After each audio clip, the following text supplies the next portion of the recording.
Saya tidak bisa mengatakan bahwa ada desa yang bersih dari itu. Pengungkapan kasus Iya. 20 kg narkotika jenis sabu gitu ya. Betul. Nah, di mana itu lokasinya itu berada di wilayah kita, Kabupaten gitu Donggala, ya. Di iya. Kabupaten Donggala, terutama di wilayah Pantai Barat sana. Nah, makanya disinilah memang pentingnya peran dari dinas PMD, Bu. Kami tidak akan segan-segan nantinya akan datang secara mendadak terhadap kepala desa maupun perangkatnya. Jadi Pak, secara pribadi maupun secara kelembagaan saya sangat mendukung program BNN ini dengan adanya program Desa Bersinar. Assalamualaikum warahmatullahi wabarakatuh. Selamat pagi Sobat BNN. Bertemu kembali kita di acara podcast BNN, tentunya dengan narasumber dan tema yang berbeda. Baik, kali ini sudah hadir di hadapan kita Ibu Fauziah. Selamat pagi, Bu. Selamat pagi. Beliau ini lengkapnya adalah Ibu Fauziah SPD MSI. Betul, Bu ya? Iya, benar Kaban. Selaku Kepala Dinas Pemberdayaan Masyarakat dan Desa Kabupaten Donggala. Kabupaten Donggala. Oke, Bu, mungkin bisa dijelaskan terlebih dahulu tupoksi atau tugas dari Dinas PMD itu seperti apa sih, Bu? Ya, saya jelaskan di sini bahwa Dinas PMD itu membidangi bagaimana sebagai dinas yang membantu pemerintah daerah, dalam hal ini Bupati, dalam hal kegiatan-kegiatan tentang pemberdayaan masyarakat dan desa. Gitu. Kalau kita bicara desa di wilayah Donggala sendiri, Bu, kira-kira berapa banyak desa nih, Bu, yang ada gitu, desa maupun kelurahan ya? Iya. Gitu. Dan apa kurang lebih mungkin gambaran karakteristik desa yang ada itu. Karena kalau kita lihat ini kan wilayah kita Donggala cukup unik nih, Bu. Gitu Iya, ya. betul. Seperti letter U, kemudian terpisah ada kota Palu di tengahnya gitu ya. Nah, apakah memang semua desa ini memiliki karakter yang sama atau ada keunikan di tiap wilayah? Kalau Kabupaten Donggala itu memiliki 158 desa dan 9 kelurahan.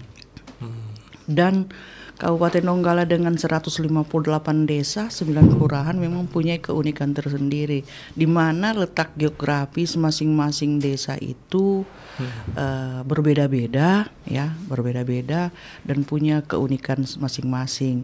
Seperti tadi itu Pak Kaban katakan bahwa harus kalau kita ke wilayah Pantai Barat harus melewati Kota Palu. Iya, Kemudian kalau kita mau menuju ke bagian selatan itu kita kalau mau ke Kecamatan Rio Pakava kita harus melewati Provinsi Sulawesi Barat.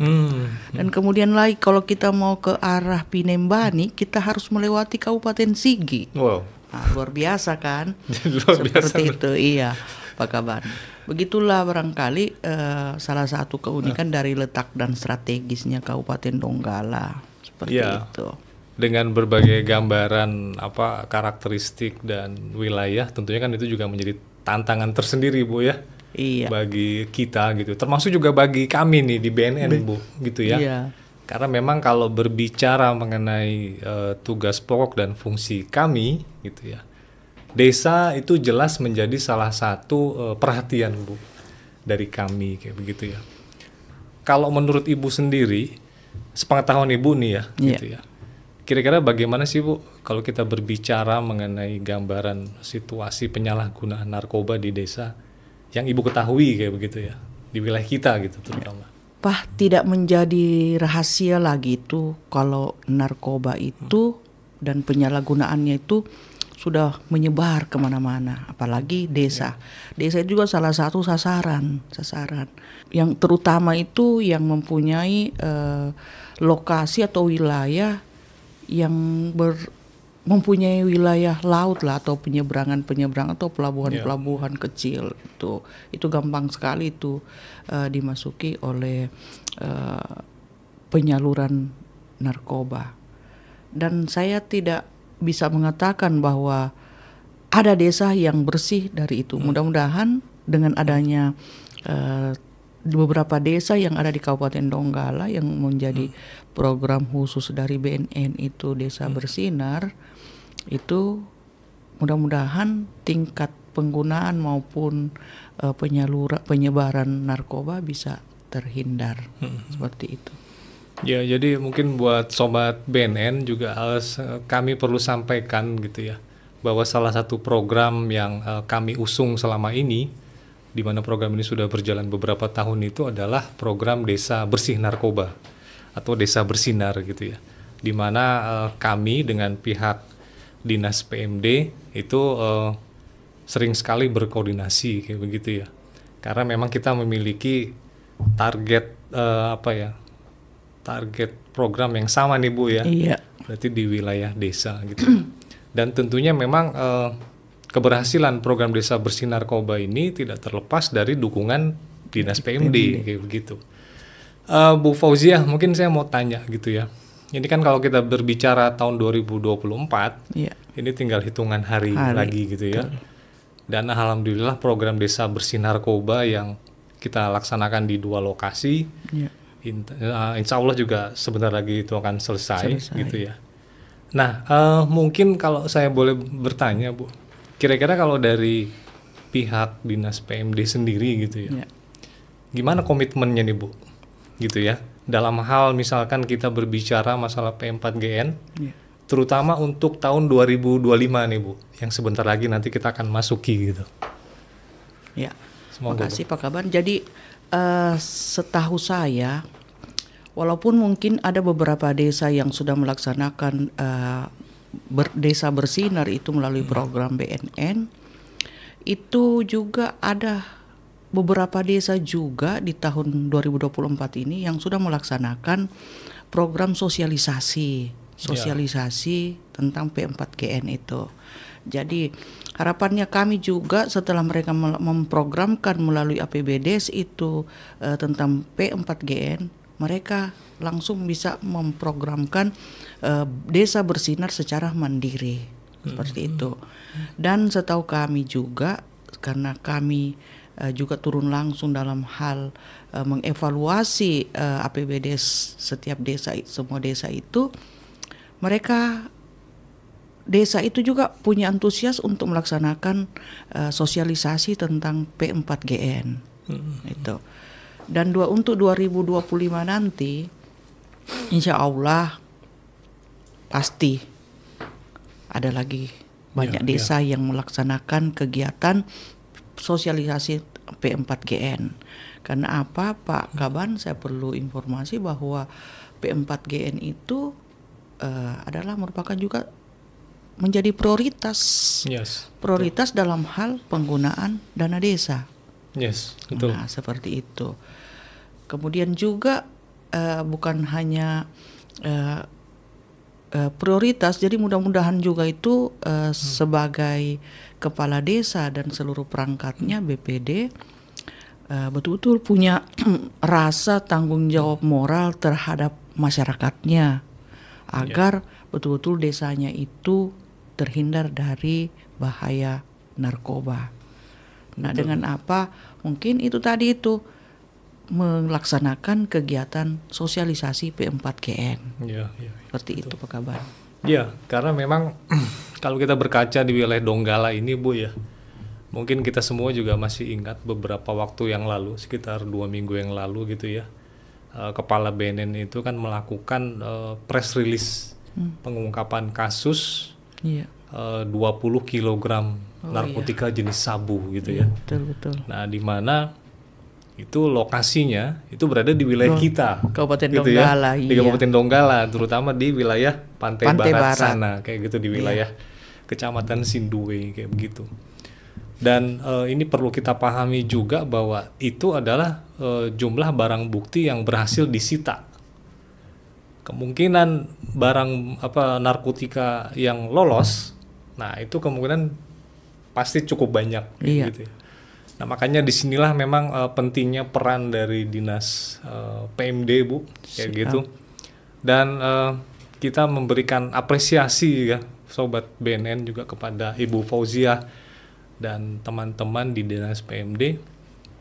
Dan mungkin nanti supaya tidak bosan-bosan disampaikan Bu, gitu ya, kepada rekan-rekan di desa gitu. Karena kalau kita berbicara contoh program desa bersih narkoba, memang kita tiap tahun itu hanya diberikan target 2 lokasi desa, tapi tidak menutup kemungkinan bagi desa lain yang juga ingin melaksanakan program ini secara mandiri gitu ya. Dan tadi Bu Fauzia juga sudah menegaskan bahwa di dalam penggunaan dana desa itu sudah tercantum tuh untuk program P4GN kayak begitu prioritas, salah satu prioritas penggunaan dana desa. Betul ya. Jadi kalau dalam waktu dekat ini Bu, kira-kira apakah ada semacam program mungkin yang bisa yang mungkin akan dilaksanakan di wilayah desa? Karena balik lagi nih Bu ya, kalau kita berbicara penyalahgunaan narkoba ini sendiri gitu ya, berdasarkan pengalaman kami tidak menutup kemungkinan juga penyalahguna itu berada di tingkat perangkat desa. Iya. Gitu ya. Betul. Entah itu oleh si kadesnya atau perangkat di bawahnya gitu ya. Nah, kira-kira kalau dari kacamata Ibu, apa upaya yang bisa kita lakukan untuk menekan tuh Bu? Menekan mereka untuk tidak menggunakan itu lagi tuh. Apakah mungkin ada semacam program yang akan direncanakan atau bagaimana? Iya, jadi kalau terkait kepala desa ataupun perangkatnya, ya tidak menutup kemungkinan, pasti adalah. Nah, kemarin kami juga ada laporan bahwa salah satu desa, kepala desa, dalam hal ini adalah kepala desa, itu adalah pengguna. Nah, kemarin sudah bekerja sama dengan BNN juga, datang ke TKP, melakukan pemeriksaan. Seperti itu, melakukan pemeriksaan tes urin. Nah, kalau kami sendiri Pak dari PMD, Dinas PMD sendiri, memang kalau program secara khusus untuk ke desa terkait ini memang kami belum ada program di tahun ini. Tapi kami selalu setiap kesempatan kegiatan pertemuan dengan desa itu kami selalu informasikan. Dan kami tidak akan segan-segan nantinya akan datang secara mendadak sidak terhadap kepala desa maupun perangkatnya. Kenapa? Apalagi kepala desa Pak Kaban. Betul. Kalau dia terindikasi menggunakan narkoba, itu terancam bisa diberhentikan secara permanen. Ada ketentuan itu Bu ya? Iya, karena dia melanggar persyaratan Pak.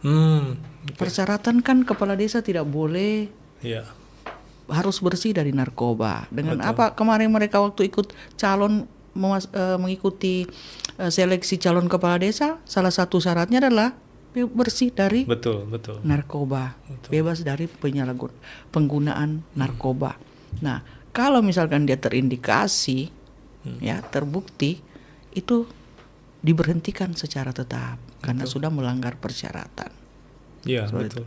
Jadi kami juga Pak Kaban, setiap kesempatan kami selalu kami ingatkan, sayangi keluarga, sayangi masyarakat, remaja, pemuda di desa. Ya sering laksanakanlah, buatlah program sosialisasi P4GM. Ataupun kalau tidak, buatlah desa bersinar secara mandiri.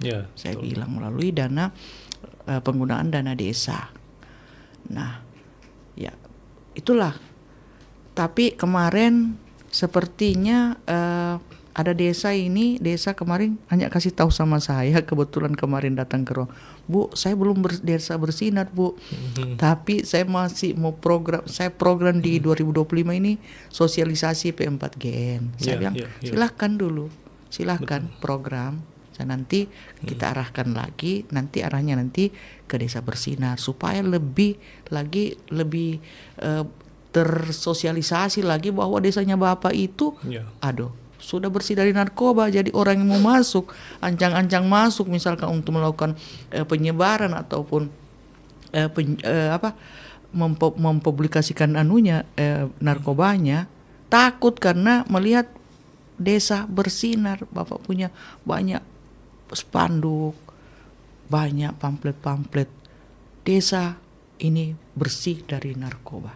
Ya, jadi memang alhamdulillah Bu ya. Jadi kalau kita lihat memang sekarang ini permintaan narasumber gitu ya kepada kami dari pihak desa maupun kelurahan ini sudah semakin sering nih kayak begitu. Oh iya, Jadi alhamdulillah. dengan kata lain memang pemahaman masyarakat di desa pun menurut saya ini sudah mulai makin terbuka Iya. gitu ya.